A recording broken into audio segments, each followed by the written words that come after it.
Hello दोस्तों, स्वागत है आपका अनदेखे रहस्य में, जहां मिलती हैं रहस्यमय कहानियां। भक्ति हो या भय, कहानी होगी सच्ची और असरदार।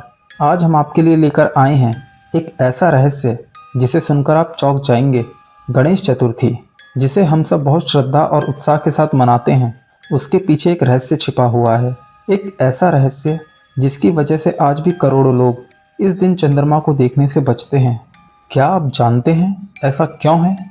क्यों कहा गया है कि गणेश चतुर्थी की रात अगर किसी ने चंद्रमा को देख लिया तो उस पर झूठा कलंक लग सकता है? आज हम आपको यही रहस्यमय कहानी सुनाने वाले हैं, गणेश जी और चंद्रमा का रहस्य। गणेश जी को विघ्नहर्ता कहा जाता है। किसी भी शुभ काम की शुरुआत उनकी पूजा के बिना अधूरी मानी जाती है। गणेश चतुर्थी पर लोग उन्हें 10 दिन तक अपने घरों में विराजमान करते हैं। उन्हें लड्डू चढ़ाते हैं, आरती करते हैं और फिर विसर्जन करते हैं।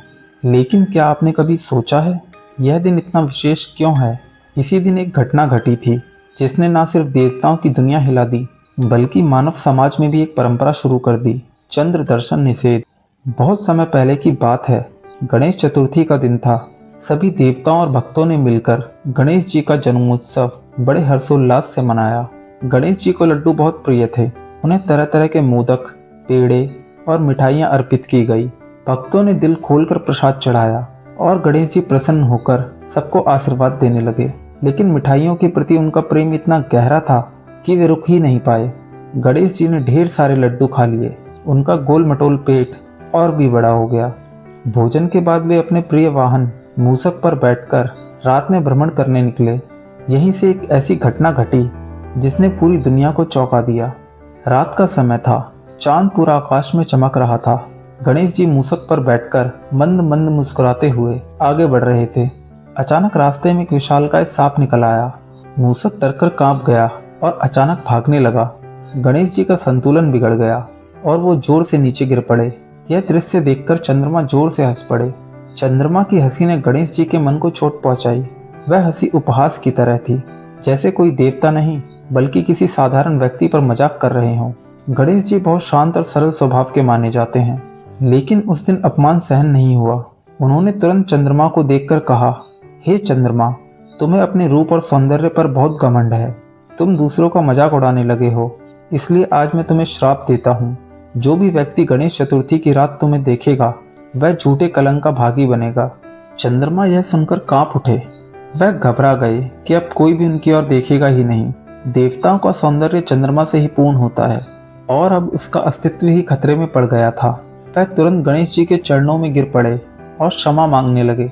गणेश जी करुणामय थे। उन्होंने कहा, चंद्रमा, तुम्हें श्राप तो मिलेगा क्योंकि यह घमंड तोड़ना जरूरी है, लेकिन यह श्राप पूर्ण नहीं होगा।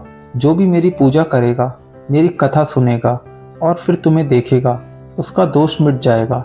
लेकिन बाकी सब लोगों के लिए गणेश चतुर्थी की रात तुम्हें देखना वर्जित रहेगा।